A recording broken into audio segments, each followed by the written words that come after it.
So hello guys, today आज हम GPAT pharmacist और नाइपर एग्ज़ाम के लिए जो मोस्ट इम्पॉर्टेंट सब्जेक्ट है फार्मा जूरिस्प्रूडेंस उसके एमसीक्यू करने वाले। इस साल 2022 में भी 4 से 5 क्वेश्चन आए थे इस सब्जेक्ट से, तो ये एक मेजर सब्जेक्ट में ही आता है सुटिक्स में, इसी वजह से आज हम ये सब्जेक्ट करने वाले हैं।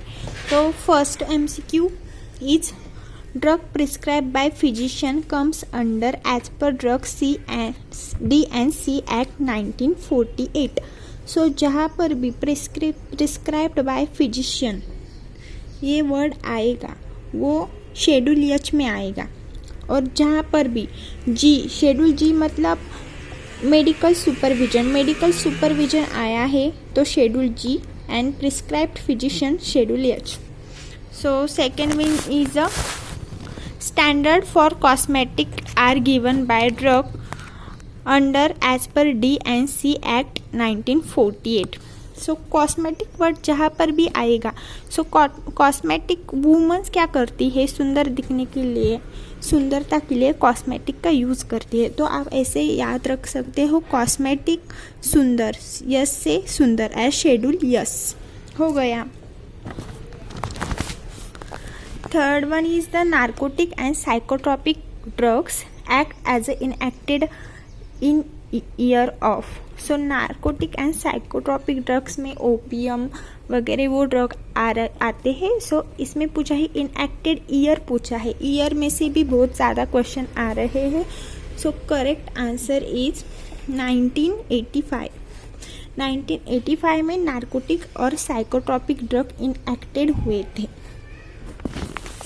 Fourth question is what is the penalty for illegal import and export narcotic drug under NDPS Act 1954।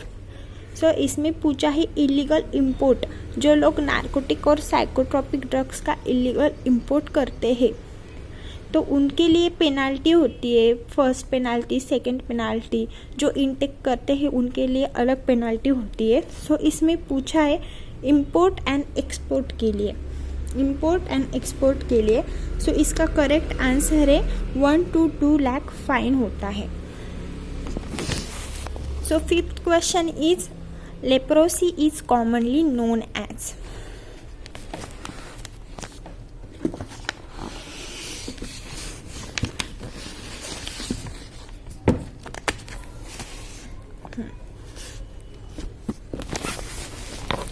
So option is Hansen disease, second one is trypanosomiasis, king of disease and none of above. तो leprosy is most commonly Hansen disease के लिए होता है। So sixth question is which antibiotic is used for the treatment of leprosy. Leprosy जिनको होता है उनमें antibiotic treatment में सबसे ज़्यादा कौन सी ड्रग यूज़ की जाती है? Oxyfloxacin, minocycline, moxifloxacin and all of the above. तो ये तीनों भी ड्रग इसमें यूज़ की जाती है।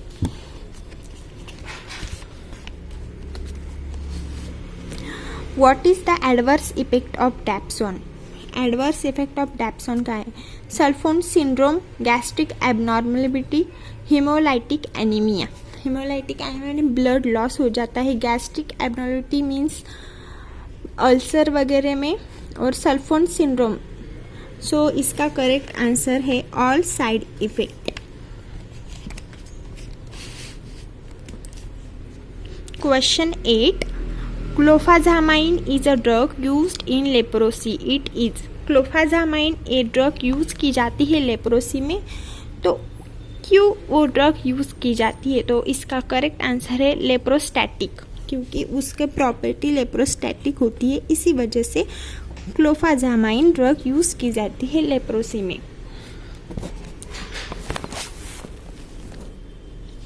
Ninth question what is the adverse effect of clofazimine is drug used in leprosy?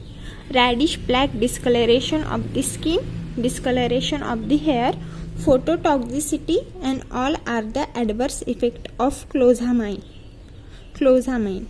So clofazimine को फोटोटॉक्सिसिटी भी होते हैं। हेयर डिस्कलरेशन ऑफ हेयर में जब काले हेयर सफ़ेद हो जाते हैं, reddish black discoloration of skin, so red और ब्लैक पैचेस आ जाते हैं स्किन पे, हेयर का कलर चेंज होता है और फोटोटॉक्सिसिटी होता है।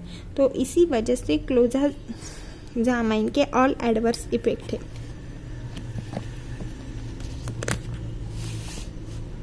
Last question is skin smear is negative at all site in which clinical complications? Because of multibacillary leprosy, paucibacillary leprosy, both of the above and negative leprosy. So basically both of the above देख के सब both ही लगाते हैं, तो उसका correct answer मल्टीबैसिलरी leprosy है, क्योंकि skin smear negative in all site, clinical complication ये मल्टीबैसिलरी लेप्रोसी में होता है। Thanks for watching. Please like and subscribe.